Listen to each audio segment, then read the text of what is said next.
तो आज की ये वीडियो सलमान की कंट्रोवर्सीज की एक ऐसी कॉम्पाइलेशन है जिसमें आपको कल्लू और सल्लू के कंट्रोवर्सी से लेकर शाहरुख खान, सलमान की ऑन स्क्रीन भाभी, ऐश्वर्या विवेक कंट्रोवर्सी, पुलकित कुमार, जुबैर खान, मतलब यू नेम इट। इसके अलावा कुछ ऐसी शॉकिंग बातें भी जानने को मिलेगी जो आप शायद ही जानते होंगे। जैसे क्यों सलमान के सबसे अच्छे दोस्त, जिन्हें सलमान अपना बड़ा भाई भी मानते हैं, आई मीन संजू बाबा, वो सलमान को पीटने उनके घर क्यों चले जाते हैं, और सलमान ने रेप वुमेन पर ऐसा कौन सा स्टेटमेंट दे दिया कि बवाल मच गया, और वो कौन से 3 लोग हैं जिसने सलमान से पंगे लेकर भी बॉलीवुड में अपने अरमान पूरे किए, और सलमान भी चाह कर उनका कुछ नहीं बिगाड़ सके, और अच्छे अच्छे गैंगस्टर्स की अम्मी दीदी कर देने वाले सलमान लॉरेंस से इतना क्यों डरते हैं। वेल, ये किसी का भाई किसी के दुश्मन की एक ऐसी वीडियो है जिसमें आपको ये भी जानने को मिलेगा कि कैसे रोज कंट्रोवर्सी की आग से खेलने वाला ये इंसान आज खुद अपनी हाथ जला बैठा है और उसके जान पर भी बनाई है, और शायद ही ऐसी वीडियो आपको कहीं और मिले। So please enjoy the video.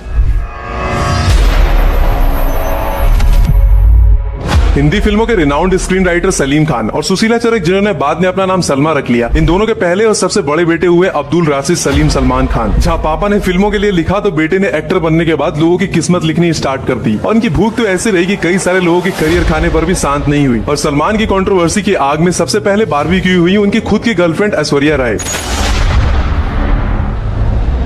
अब वैसे तो सलमान ने शाहीन जाफरी, संगीता बिजलानी, सोमी अली जैसे देसी गर्लफ्रेंड्स के अलावा कैटरीना कैफ, क्लाउडिया लूलिया जैसे विदेशी गर्लफ्रेंड सबके मजे लिए, लेकिन शादी की बात करते ही सबसे रिलेशनशिप खत्म कर लिया। लेकिन भाईजान ने सच में अगर किसी को प्यार किया तो वो ऐश्वर्या ही थी। इन दोनों की इस लव स्टोरी की शुरुआत हुई 1999 में आई संजय लीला बंसाली की फिल्म हम दिल दे चुके सनम के सेट पर, जहाँ 20-21 साल की ऐश भी सलमान के प्यार में ऐसे ही खो गई कि अपने पेरेंट्स से दूर एक दूसरा अपार्टमेंट लेकर भी रहने लगी। लेकिन अपने टॉक्सिक भाईजान की टॉक्सिटी दिन ब दिन बढ़ने लगी, और 2 बोतल डाउन होने के बाद सलमान इतने पॉजिटिव हो जाते कि ऐश की छोटी छोटी बातों पर उनसे गाली गलौज से लेकर मारपीट भी करने लगते, और अगले दिन नसीब के गोविंदा की तरह सब कुछ ऐसे भूल जाते जैसे कुछ हुआ ही नहीं हो। Even Aishwarya tolerated all this nuisance until she got to know about Somy Ali affair. दरअसल होता कुछ ऐसा है कि सलमान सोमी अली की सो कॉल्ड मदद करने यूएस चले जाते हैं। वहां से जब वो वापस आते हैं तो वो खुद ही एक्सेप्ट कर लेते हैं कि he was cheating on Aishwarya. ऐसे इस बात से भड़क जाती है और सलमान का फोन तक उठाना बंद कर देती है। तभी एक रात खूब चढ़ाने के बाद सलमान ऐश्वर्या को कई दफा फोन करते हैं, बट वो फोन नहीं उठाती। तभी सलमान उनके अपार्टमेंट तक पहुंच जाते हैं। काफी फिल्मी अंदाज में सलमान मेन गेट पर खूब हंगामा करते हैं, और तब तक मेन गेट को पीटते हैं जब तक उनके हाथ से खून नहीं निकल जाता। आखिरकार ऐश्वर्या को दरवाजा खोलना पड़ता है और सलमान फिर से उन्हीं के घर में जाकर उनसे मारपीट करने की कोशिश करते हैं, और उनके पापा से भी बदतमीजी करते हैं। फिर 27 सितंबर 2002 को ऐश्वर्या मीडिया में आकर इंटरव्यू देती हैं और ये सब कुछ रिवील कर देती हैं। इवन ऐश्वर्या के पापा सलमान पर FIR भी दर्ज करवाते हैं, और ऐश्वर्या कहती है कि सलमान के साथ relation is like a nightmare for me. इसके बाद भी सलमान उनके सेट्स पर कई बार पहुंच जाते हैं और काफी हंगामा करते हैं। लेकिन तभी 2003 में इस कंट्रोवर्सी में एक बिन बुलाए मेहमान, या यूं कहे एक बली की बकरी की एंट्री होती है, और उस मासूम बकरे का नाम होता है विवेक ओबरॉय। सलमान को जब ऐश और विवेक की रिलेशनशिप का पता चलता है तो वो 29 मार्च 2003 को विवेक को फोन करते हैं और भरपेट गरियाते हैं और जान से मारने की धमकी भी देते हैं। लेकिन बकरे बने विवेक इस दलदल में ऐसे फंस जाते हैं कि उन्हें कुछ समझ में नहीं आता है, और वो इस इंसिडेंट के 2 दिन बाद यानी 31 मार्च को ही मीडिया में एक इंटरव्यू देते हैं और सलमान खान को एक्सपोज कर देते हैं। 29 तारीख की रात को 29th नाइट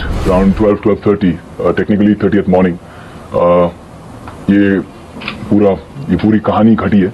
फ्रॉम इतनी मतलब गटर से गंदी जबान इस्तेमाल की, इतनी गंदी गालियां कि मुझे कहते हुए शर्म आती है।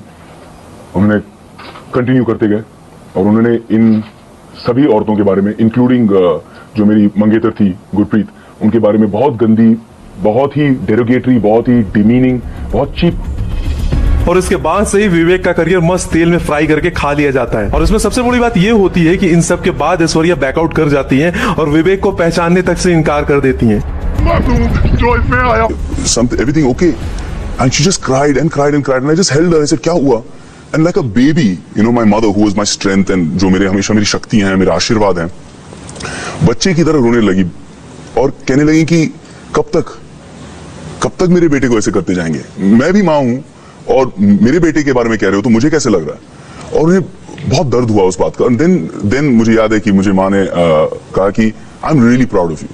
कोई और होता अब तक तो या तो पागल खाने में भर्ती हो जाता या ड्रग्स वगैरह या दारू में बिल्कुल बर्बाद हो जाता। विवेक भाव को ये बात तो अच्छे से समझ में आ जाती है कि बिल्कुल पानी में रहकर मगर से बैर मोल नहीं लेना चाहिए था, इसलिए वो एक बार कान पकड़कर स्टेज पर सलमान से माफी भी मांगते हैं, तो दूसरी बार मोदी जी के शपथ समारोह में सलमान से फिर से माफी मांगते हैं, लेकिन वो अपने भाईजान उन्हें माफ नहीं करते। कि एंगर और ये सब की भी एक्सपायरी डेट होना चाहिए। ये नहीं कहूंगा कि मैं कभी जाके, नाम क्या उनका, उनसे हाथ मिलाऊंगा या उनसे कभी बात करूंगा। मैं दूरी, वो अगर वो करना भी चाहे तो मैं दूरी हट जाऊंगा, लेकिन मेरा उनसे कोई प्रॉब्लम नहीं। मतलब इस इंसिडेंट के बाद से ही जब भी उड़ता तीर लेने का एग्जाम्पल दिया जाता है तो विवेक ओबेरॉय का नाम सबसे पहले आता है। इसके बाद साल 2002 में ही सलमान अपनी दूसरी सबसे बड़ी कंट्रोवर्सी में भी फंसते हैं, जो होती है कल्लू और सल्लू की कंट्रोवर्सी।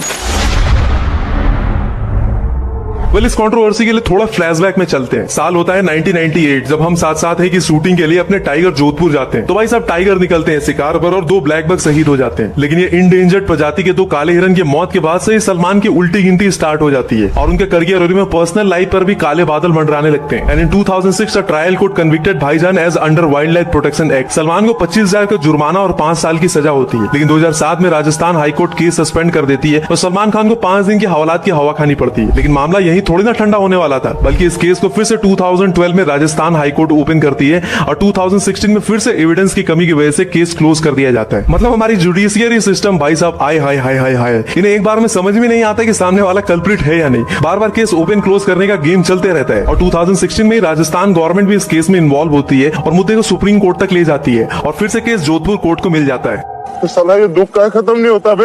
और फिर से सलमान को 5 साल की सजा और 10,000 का फाइन भी लगता है। वैसे आपको बता दूं कि इस कांड में उनके साथ नवाब साहब यानी अपने सैफ अली खान, अमृता सिंह, तब्बू और सोनाली बिंद्रे भी होते हैं। लेकिन सारे लोग कल्लू और सल्लू की कंट्रोवर्सी में सल्लू को अकेला छोड़कर पतली गली से निकल जाते हैं और अपने भाईजान बुरे फंसते हैं। मेरे साथ अन्याय हुआ है, मेरे साथ अन्याय हुआ है। जब पूरा बॉलीवुड ब्लैक बक केस में मुंह पर टेप और कान में रुई ठू से बैठा होता है, क्योंकि भाई सभी लोगों को सलमान से पंगे लेने के रेपरकशंस या कॉन्सिक्वेंस अच्छे से पता होता है। लेकिन तभी सलमान की ऑन स्क्रीन भाभी यानी रेणुका साहनी, जिन्होंने उनके साथ हम आपके हैं कौन में काम किया था। क्या बात है देवर जी, मैं जा रही हूँ, टहक आप रहे हैं। आज आपकी शादी की बात क्या चली, मौसम ने जादू कर दिया। यस भाभी, भाभी I love you. Renuka Sahni एक सोशल मीडिया पर एक पोस्ट करती हैं जिसमें वो ब्लैक बक के कातिलों को लेकर सार्केस्टिक वे में 1998 में आई हम साथ साथ हैं कि एक गाना हिवड़ा में नाचे मोर को लेकर कहती हैं कि व्हेन द मोर वाज नाचिंग इन हिवड़ास they wanted to shoot some endangered animals and they did and ate them too. फिर क्या था, बॉलीवुड के सारे लोगों ने रेणुका साहनी से कट्टी कर ली, but luckily she was a Marathi, तो उन्होंने मराठी इंडस्ट्री में काम करके गुजारा चला लिया। लेकिन अगेन ये कंट्रोवर्सी यही थोड़ी खत्म होने वाली थी। 2 काले हिरन का श्राप सलमान खान को ऐसा लगता है कि उनकी जान पर बन आती है और इस कंट्रोवर्सी में एक ऐसे इंसान की एंट्री होती है जो आगे चलकर सलमान को फ्यूचर में जीने नहीं दूंगा मूवी भी दिखाता है। अरे मैं बात कर रहा हूँ गैंगस्टर लॉरेंस बिश्नोई की। लॉरेंस ही वो शख्स होता है जो 2018 में सलमान खान को जान से मारने की धमकी भी देता है। एक जानवर died of over eating. Salman Khan का करेंगे, मारेंगे या जोधपुर में मारेंगे तो पता लग जाएगा। 1993 में पैदा हुआ सलमान के इस काल को सलमान सही सबने शुरू में काफी अंडर एस्टिमेट करने की गलती की, लेकिन बाद में पता चला कि ये कोई चुन्नू मुन्नू गैंगस्टर नहीं बल्कि एक इंटरनेशनल लेवल गैंगस्टर है। और उसने 2018 में ही उसके गैंग के एक मेंबर संपत नेहरा को सलमान के गैलेक्सी अपार्टमेंट का मुआयना करने भी भेजा। संपत नेहरा ने लॉरेंस को बताया कि सलमान को सामने से टपकाना इजी नहीं होगा क्योंकि काफी सिक्योरिटी होती है। उसके बाद लॉरेंस ने स्नाइपर और साफ शूटर दोनों का जुगाड़ कर लिया, लेकिन लकीली पुलिस ने उस साफ शूटर को अरेस्ट कर लिया। पिछले खुलासा वाइज ने बताया कि लॉरेंस बिश्नोई ने इसको सलमान खान जो ये हमारे फिल्म इंडस्ट्रीज में जो एक्टर हैं वो हिरन कांड था, उसमें उनके बरी होने को उसको वजह रंजिश यही थी कि इसको हम अपने सिरे से कुछ न कुछ इसको वारदात करें। दरअसल जिस तरह हिंदुज्म में गाय को माता माना जाता है, सिमिलरली बिश्नोई समाज के लोगों के लिए काला हिरन इज वेरी सेक्रेड और वो इस बात को लेकर काफी सीरियस भी होते हैं। इसी खुन्नस के कारण लॉरेंस ने सलमान को उड़ाने की भी धमकी दी। उसने ये भी कहा था कि अगर सलमान उस जगह जाकर माफी मांग ले तो हम मामले को आगे नहीं ले जाएंगे। लेकिन लॉरेंस के बारे में अजीब बात ये होती है कि गवर्नमेंट भी उसका कुछ नहीं कर पाती। वो गवर्नमेंट के नाक के नीचे से जेल से इंटरव्यूज देता है, पूरा सरगना चलाता है और हमारे कुछ यंगस्टर्स उसे एक पैट्रियोटिक वॉरियर तक बतलाते हैं। आज के टाइम पर लॉरेंस दाऊद इब्राहिम से कम खतरनाक नहीं है। आज उसके गैंग में 700 प्लस शूटर्स मौजूद है और उसकी पहुंच पंजाब, हरियाणा, राजस्थान से लेकर बिहार और मुंबई तक भी है। इवन सलमान खान जैसे सुपरस्टार पर भी उसने 2 बार अटैक करने की कोशिश की और उनके पापा सलीम खान को डेथ थ्रेट्स भी भेजे। फाश हुआ है एनआई की तरफ से, साफ तौर पर कहा जा रहा है जो स्ट्रैटेजी, जो पैटर्न दाऊद इब्राहिम या उसकी गैंग इस्तेमाल करती थी, वही पैटर्न लॉरेंस बिश्नोई, उसके गुर्गे, उसकी गैंग जो है वो फॉलो कर रहे हैं। और यही वो इंसान है जिसने सलमान खान की नाक में दम कर रखा है और सलमान की रातों की नींद भी उड़ा रखी है। सलमान आजकल सुना है बहुत परेशान है, 5+ सिक्योरिटी है, हर समय पुलिस साथ में रहती है। पहले साइकिल लेके निकल जाते थे, अब कोई हरकत नहीं कर सकते। सर इनसिक्योरिटी से बेटर सिक्योरिटी। ऐश्वर्या और ब्लैक बक कंट्रोवर्सी के बाद सलमान अगर सबसे ज्यादा किसी चर्चे में रहे तो वो थी 2 खान्स की लड़ाई, the battle of King Khan and Dabangg Khan, जिसकी वजह से सालों तक एक दूसरे ने एक दूसरे की शक्ल देखनी भी पसंद नहीं की। 16 जुलाई 2008 को होता कुछ ऐसा है कि कैटरीना कैफ के बर्थडे पर सलमान और एसआर के मिलते हैं। एक ऐसा टाइम होता है जब दोनों स्टार्स एक से बढ़कर एक ब्लॉकबस्टर और सुपर हिट फिल्में डिलीवर कर रहे होते हैं। तभी सबके बीच में अगेन 2 बोतल डाउन होने के बाद मजाक मजाक में सलमान ने एसआरके की टांग खींचते हुए कहते हैं कि एसआरके का टीवी शो क्या 5वीं पास है का टीआरपी तो काफी कमजोर है। तो वहीं उस टाइम सलमान का टीवी शो 10 कदम काफी पॉपुलर होता है। इस बात से एसआरके थोड़े हर्ट होते हैं और आगे कैटरीना के अगेंस्ट एक स्टेटमेंट भी दे देते हैं। आगे लड़के का चक्कर बाबू भैया विवेक की तरह सलमान के लपेटे में एसआरके भी आ जाते हैं। इसके बाद एसआरके कई बार सलमान से माफी मांगते हैं और मिन्नतें करते हैं। If Salman is disturbed with me, it's got to do with me, and he's completely in the right. If anyone who loved me, and I know he does, anyone who's loved me has a problem with me, then it's because of me. And on your show, I'm sorry. I wish I knew how to pick up a telephone and say sorry. I don't know how to say it, and I'm too old to learn that. So.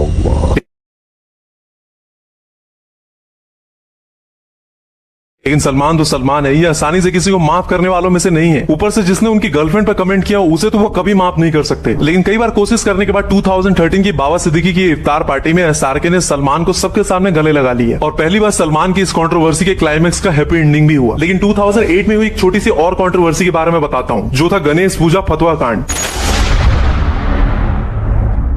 अपने भाईजान का respect हमेशा से Hinduism और इस्लाम के लिए बराबर रहा और उन्हें ईद के साथ दिवाली भी मनाई और बप्पा के लिए तो उनका प्यार कुछ अलग ही लेवल पर देखने को मिला और वो कई बार नासिक के ढोल पर झूमते हुए भी नजर आए।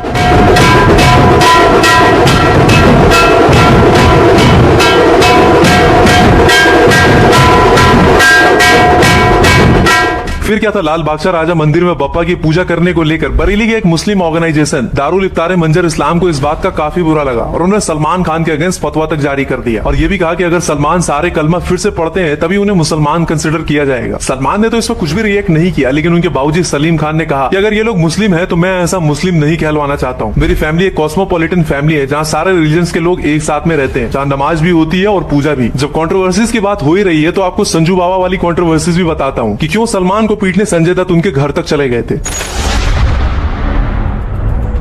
अब वैसे तो सलमान और संजू बाबा दोनों एक दूसरे को काफी रिस्पेक्ट देते हैं, लेकिन एबीपी लाइव की एक रिपोर्ट के अकॉर्डिंग बात है उस टाइम की जब नए नए सलमान ने सक्सेस का स्वाद चखा था और काफी अकड़ में रहने लगे थे और बाकी लोगों को कुत्ते बिल्लियों की तरह ट्रीट करने लगे थे, जिसमें से कुछ लोग संजय दत्त के करीबी भी थे। जब ये बात रियल लाइफ खलनायक को पता चली तो वो सीधा सलमान के घर चले गए और चिल्ला चिल्ला कर कहा कि कहाँ है भड़वे, बाहर निकल। सॉरी।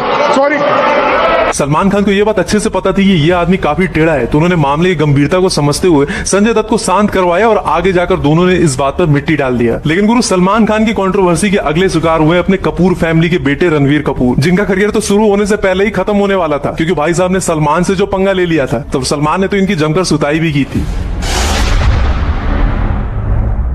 अब देखो भाई, एक तरफ सलमान तो दूसरी तरफ ऋषि कपूर और दोनों ही काफी भड़काऊ किस्म के आदमी। कई फिल्मों में एक साथ काम करने के बाद भी ऋषि कपूर ने कई बार सलमान को लेकर कुछ उल्टे पुल्टे स्टेटमेंट दिए और इवन ऋषि कपूर तो मीडिया वालों को भी बीच बीच में औकात दिखाते रहते थे और कई बार उनसे मिसबिहेव भी कर चुके थे। लेकिन एक बार जब सलमान संजय दत्त के साथ मुंबई के एक पॉश क्लब में पार्टी कर रहे होते हैं तभी अपने दोस्तों के साथ रणवीर भी वहां पहुंच जाते हैं और किसी बात पर भाईजान से उनकी बहस हो जाती है। फिर क्या था, रणवीर वहीं सूत दिए जाते हैं और सलमान उनके कान के नीचे जो बजाते हैं कि 1 मिनट में रणवीर का सारा नशा टूट जाता है और बॉलीवुड के 2 प्रोमिनेंट फैमिली के बीच होने वाली इस कंट्रोवर्सी को संजय दत्त किसी तरह संभाल लेते हैं। लेकिन अगर रणवीर ने थोड़ी सी भी अकड़ दिखाई होती तो उनका करियर शुरू होने से पहले ही बिना मिर्च मसाले के खा लिया जाता। जब ये बात ऋषि कपूर को पता चलती है तो वो फ्लावर से फायर हो जाते हैं। इवन सलीम खान भी सलमान पर ऋषि कपूर और रणवीर दोनों से माफी मांगने का प्रेशर बनाते हैं, लेकिन भाई तो भाई है, पीट दिया सो पीट दिया। आखिरकार सलीम खान को ही ऋषि कपूर और रणवीर कपूर से माफी मांगनी पड़ती है। सांप को पाल रहा था। वैसे भाई सलमान ने ऑडियंस को फिल्मों से ज्यादा हमेशा अपनी कंट्रोवर्सी से एंटरटेन किया। वेल, इस वीडियो में सब कुछ कवर करना तो पॉसिबल नहीं है क्योंकि लंबी वीडियोस को अक्सर ऑडियंस बीच में ही छोड़ के भाग जाती है। तो इसके अगले पार्ट में हम आपको पुलकित कुमार, जुबैर खान, गोविंदा, मिथुन और अरिजीत कंट्रोवर्सी के अलावा सलमान के 26/11 अटैक के शॉकिंग स्टेटमेंट, रेप वुमेन वाला स्टेटमेंट, अखिलेश यादव कंट्रोवर्सी जिसके बारे में आपने सुना तो जरूर होगा, लेकिन हम आपको एक एक पॉइंट अच्छे से इलेबोरेट करके बताएंगे। बट हमारी आपसे एक छोटी सी रिक्वेस्ट है कि कमेंट में पार्ट 2 जरूर से स्पैम करना। वेल, 200 कमेंट का टारगेट रखते हैं। जैसे ही 200 कमेंट पूरा होगा तुम्हारा लेटर भाई वीडियो लेकर तुम्हारे दरवाजे पे खड़ा होगा। तो वीडियो पसंद आई हो तो लाइक ठोको और कमेंट करने में शर्माना बिल्कुल भी नहीं। तो मिलते हैं तुमसे अगली वीडियो में, तब तक के लिए हर हर महादेव।